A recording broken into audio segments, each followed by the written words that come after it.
Friends, welcome to my channel. ಇವತ್ತು already ಒಂದು blouse cutting ಮಾಡಿದ್ದೀನಿ ಡಿಸೈನ್ದು. ಅದೇ ಅದೇ ಅಳತೆ ಆಗಿರೋದ್ರಿಂದ ಡಿಸೈನ್ ಬೇರೆ, ಆದರೆ ಅಳತೆ ಅದೇನೆ, ಡಿಸೈನ್ ಒಂದು ಚೇಂಜ್ ಮಾಡ್ಕೋಬೇಕು. ಮೆಜರ್ಮೆಂಟಲ್ಲಿ ಅದೇನೇ ಇರುತ್ತೆ. ಅದನ್ನು ಅಂದರೆ ಬೋಟ್ ನೆಕ್ ಆ ಥರ ಬೇರೆ ಅಂದರೆ ಬೇರೆ ಮೆಥಡ್ ಇರುತ್ತೆ. ಅಂದರೆ ಇದು ಒಂದೇ ಕಟ್ಟಿಂಗ್ ಆಗಿರೋದ್ರಿಂದ ನಾನು ಅದೇ ಅಳತೆನ ಇಟ್ಕೊಂಡು ಕಟಿಂಗ್ ಮಾಡ್ಕೊತಾ ಇದ್ದೀನಿ. ಇವಾಗ ಆಲ್ರೆಡಿ ಕಟಿಂಗ್ ಮಾಡಿದ್ದೀನಿ. ಅದನ್ನು ಈಗ ಕಟ್ ಮಾಡ್ಕೊಳ್ಳೋದು ನೋಡೋಣ. ಇದು ಈಸಿಯಾಗಿ ಮಾಡ್ಕೋಬೋದು. ಒಂದು ಬ್ಲೌಸ್ ಕಟ್ ಮಾಡಿಕೊಂಡ್ರೆ ನಾವು ಅದರಲ್ಲಿ ಇನ್ನು ಉಳಿದ ಎಲ್ಲ ಬ್ಲೌಸನ್ನು ಕಟ್ ಮಾಡ್ಕೋಬೋದು. ಈ ರೀತಿ ಇರುತ್ತೆ. ಇವಾಗ ಇದು ಫ್ರೆಂಡ್ಸ್ ಆಲ್ರೆಡಿ ಕಟಿಂಗ್ ಮಾಡಿದ್ದೀನಿ. ಡಿಸೈನ್ ಎಲ್ಲ ಕಟ್ ಮಾಡ್ಕೊಂಬಿಟ್ಟಿದ್ದೀನಿ. ಆದರೆ ಇವಾಗ ಇದನ್ನ ಹೀಗೇನೆ ಇಟ್ಕೊಂಡು ಇದನ್ನು ಸ್ವಲ್ಪ ಕಟ್ ಮಾಡ್ಕೊತೀನಿ. ಇಲ್ಲಿ ಡಿಸೈನ್ ಮಾತ್ರ ಚೇಂಜ್ ಆಗುತ್ತೆ. ಇಲ್ಲಿ ಮಾತ್ರ ಡಿಸೈನ್ ಚೇಂಜ್ ಮಾಡ್ಕೋಬೇಕು. ಇನ್ನು ಮಿಕ್ಕಿದೆಲ್ಲ ಅದೇ ಇರುತ್ತೆ. ಕಟ್ ಮಾಡ್ಕೊತೀನಿ ಈ ಥರ. ಇದು ಈಸಿಯಾಗಿ ಮಾಡ್ಕೋಬೋದು. ಒಂದೊಂದ್ಸಲ 2-3 ಬ್ಲೌಸ್ ಇದ್ದಾಗ, ಒಂದು 4 ಬ್ಲೌಸು 5 ಬ್ಲೌಸು ಆ ಥರ ಜಾಸ್ತಿ ಇದ್ದಾಗ ಒಂದು ಬ್ಲೌಸ್ ಇದೆ ಕಟ್ ಮಾಡಿ ಇಟ್ಕೊಂಡ್ಬಿಟ್ರೆ, ಇವಾಗ ಅರ್ಜೆಂಟ್ ಇರೋದು ಕೊಟ್ಬಿಟ್ಟು ಇನ್ನೊಂದನ್ನು ಬೇಕಾದ್ರೆ ನಿಧಾನಕ್ಕೆ ಹೊಲ್ಕೊಡ್ಬೋದು. ಕಟ್ ಮಾಡಿ ಆಲ್ರೆಡಿ ಇಟ್ಕೊಂಡ್ಬಿಟ್ರೆ ಆಮೇಲೆ ಇನ್ನೊಂದ್ಸಲ ಅಳತೆ ತೊಗೊಂಡು ಕಟ್ ಮಾಡೋದು ಏನೂ ಇರೋಲ್ಲ.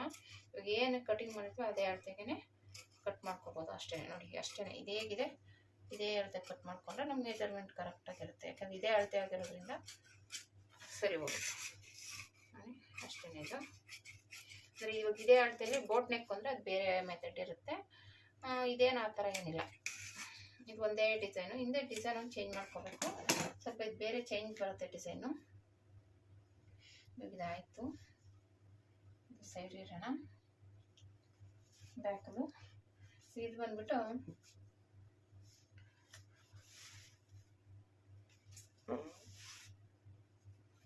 ಇಟ್ಕೊಂಡು ಮಾರ್ಕ್ ಮಾಡ್ಕೊತೀನಿ. ಡೀಪ್ ಅಷ್ಟೇ ಇದು. ಇದು ಬಂದ್ಬಿಟ್ಟು ನಮ್ಗೇನು ಡಿಸೈನ್ ಬರುತ್ತಪ್ಪ ಅಂದರೆ, ಆಲ್ರೆಡಿ ನಾನು ಈ ಥರದ್ದು ಡಿಸೈನ್ ಎಲ್ಲ ಸ್ಟಿಚ್ ಮಾಡಿದ್ದೀನಿ.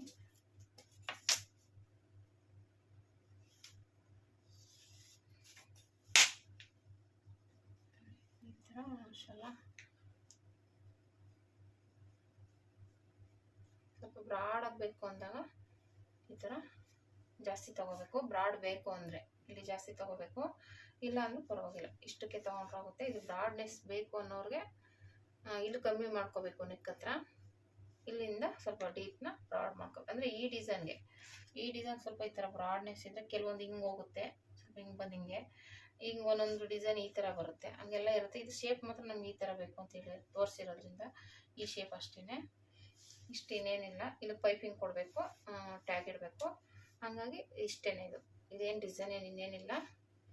ಸ್ವಲ್ಪ ಈ ಥರ ಕ್ರಾಸಾಗಿ ಕಟಿಂಗ್ ಮಾಡೋದು. ನಾನು ಕ್ಯಾನ್ವಾಸ್ ಸ್ಟಿಚ್ ಮಾಡ್ಕೊಂಡು ಕಟ್ ಮಾಡ್ಕೊತೀನಿ. ಇದಿಷ್ಟೇ. ಇದು ಸೈಡ್ ಇರೋಣ.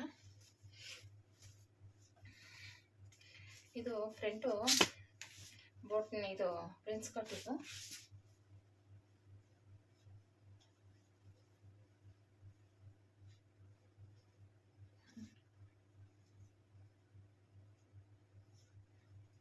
ಆಲ್ರೆಡಿ ಕಟ್ ಮಾಡಿ ಇದೊಂದು ನೆಕ್ ಚೇಂಜ್ ಮಾಡ್ಕೋಬೇಕು. ನೆಕ್ಕು ಅವ್ರಿಗೆ ಆರ್ಟ್ ಶೇಪಲ್ಲಿ ಬೇಕಂತೆ ನೆಕ್ಕು, ಅದೊಂದು ಚೇಂಜ್ ಮಾಡಬೇಕು. ಇನ್ನು ಮಿಕ್ಕಿದೆಲ್ಲ ಅದೇ ಇರುತ್ತೆ. ಒಂದೊಂದು ಒಬ್ರದ್ದೇ ಒಂದು 5-6 ಬ್ಲೌಸ್ ಇದ್ದಾಗ ಈಸಿಯಾಗಿ ಮಾಡ್ಕೋಬೋದು. ನೋಡಿ, ಸ್ವಲ್ಪ ರಿಸ್ಕ್ ಇರೋಲ್ಲ. ಇಲ್ಲಾಂದರೆ ಮತ್ತೆ ಅಳತೆ ತೊಗೋಬೇಕು, ಮತ್ತೆ ಕಟಿಂಗ್ ಮಾಡಬೇಕು, ಆ ಥರ ಇರುತ್ತೆ. ಈ ಥರ ಕಟ್ ಮಾಡ್ಕೊಂಬಿಟ್ರೆ ನೋಡಿ ಈಸಿಯಾಗಿ ಸ್ಟಿಚ್ ಮಾಡ್ಕೋಬೋದು. ಅದು ಅಲ್ಲದೆ ಇದೇನು ಅಷ್ಟು ಡಿಸೈನ್ ಇಲ್ಲ. ಅದು ಇನ್ನೊಂದು ಬ್ಲೌಸ್ ಜಾಸ್ತಿ ಡಿಸೈನ್ ಇದೆ. ಇದು ಈ ಪಿಂಕ್ ಕಲರ್ದು ಏನೇ ಅಷ್ಟು ಡಿಸೈನ್ ಇಲ್ಲ. ನಮ್ಗೆ ಈಸಿಯಾಗಿ ಆಗುತ್ತೆ. ಇದೊಂದು ನಾನು ಮಾರ್ಕ್ ಮಾಡ್ಕೋತೀನಿ ಅಷ್ಟೇ, ಕಟ್ ಮಾಡಲ್ಲ. ಯಾಕಂದರೆ ಇಲ್ಲಿ ಸ್ವಲ್ಪ ನಾನು ಡಿಸೈನು ಆರ್ಟ್ ಶೇಪಲ್ಲಿ ಬೇಕಂತೆ. ಸ್ವಲ್ಪ ಹಿಂಗೆ ಬಂದು ಹಿಂಗೆ ಕ್ರಾಸ್ ಮಾಡಬೇಕು, ಸ್ವಲ್ಪ ಹಿಂಗೆ ಬಂದು ಹಿಂಗೆ ಮಾಡ್ಕೋಬೇಕು. ಸ್ವಲ್ಪ ಇಲ್ಲಿ ಬ್ರಾಡ್ ಮಾಡ್ಕೋಬೇಕು. ಹಂಗೇನೆ ಈ ಥರ ಇದು ಸ್ವಲ್ಪ ಚೇಂಜ್ ಮಾಡ್ಕೋತೀನಿ. ಇವಾಗ ಇದನ್ನು ಕಟ್ ಮಾಡ್ಕೋತೀನಿ.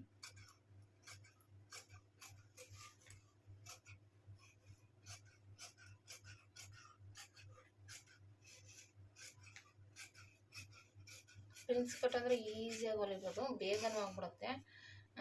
ಆದರೆ ಇದು ಬೆಲ್ಟ್ ಇರೋ ಪ್ರಿನ್ಸ್ ಕಟ್ಟು.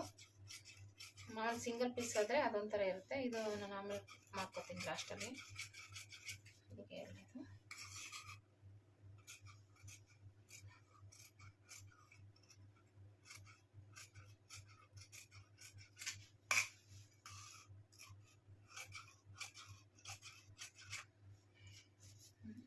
ಇಷ್ಟ ಆಯಿತು. ಇದು ಕಟ್ ಮಾಡ್ಕೊಳ್ಳೋಣ.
ಕ್ಯಾನ್ವಾಸ್ ಎಲ್ಲ ಕಟ್ ಮಾಡ್ಕೊತೀನಿ. ಹೀಗೆ ಇರಲಿ, ಕ್ಯಾನ್ವಾಸ್ ಕಟ್ ಮಾಡ್ಕೊಂಡು ಅಟ್ಯಾಚ್ ಮಾಡಿಕೊಂಡ್ರೆ ಚೆನ್ನಾಗಿರುತ್ತೆ. ಹಾಗಾಗಿ ಇದು ಹಾಗೆ ಇರಲಿ. ಸ್ಲೀವ್ಸ್ ಕಟ್ ಮಾಡ್ಕೊಳ್ಳೋಣ. ನಾನು ಅದಕ್ಕೆ ಇನ್ನೊಂದು ಪೀಸ್ಗೆ ಸ್ಲೀವ್ಸ್ ಕಟ್ ಮಾಡಿಲ್ಲ. ಅದು ಡಿಸೈನ್ ನೋಡಬೇಕು, ಆಮೇಲೆ ಉದ್ದ ನೋಡಿಕೊಂಡು ಕಟ್ ಮಾಡಬೇಕು. ಇದಕ್ಕೂ ಅಷ್ಟೇ, ಅದು ಬುಕ್ಕಲ್ಲಿದೆ, ಅದು ಅಂಗಡಿಲಿದೆ. ಇಲ್ಲಿ ಮನೇಲಿ ಕಟ್ಟಿಂಗ್ ಮಾಡ್ತಾ ಇರೋದು ನಾನು. ಅಂಗಡಿಲಿದೆ ಬುಕ್, ಅದು ಅಂಗಡಿಲಿ ನೋಡಿಕೊಂಡು ಅದರ ಅಳತೆ ನೋಡಿಕೊಂಡು ಕಟ್ ಮಾಡ್ಕೊತೀನಿ. ಇವಾಗಿದು ಅದು ಸ್ಟಿಚಿಂಗ್ ಮಾಡುವಾಗ ನಾನು ಕಟ್ಟಿಂಗ್ದು ತೋರಿಸ್ತೀನಿ. ಸ್ಟಿಚಿಂಗ್ ವಿಡಿಯೋ ಹಾಕ್ತೀನಲ್ವ, ಅಲ್ಲಿ ನಿಮಗೆ ಅದರ ವಿಡಿಯೋನ ತೋರಿಸ್ತೀನಿ, ಯಾವ ರೀತಿ ಕಟ್ಟಿಂಗ್ ಮಾಡ್ಕೊತೀನಿ ಅದನ್ನು ಸ್ಲೀವ್ಸ್ನ ಅಂತ. ಇವಾಗ ಎತ್ತಿಟ್ಕೊತೀನಿ.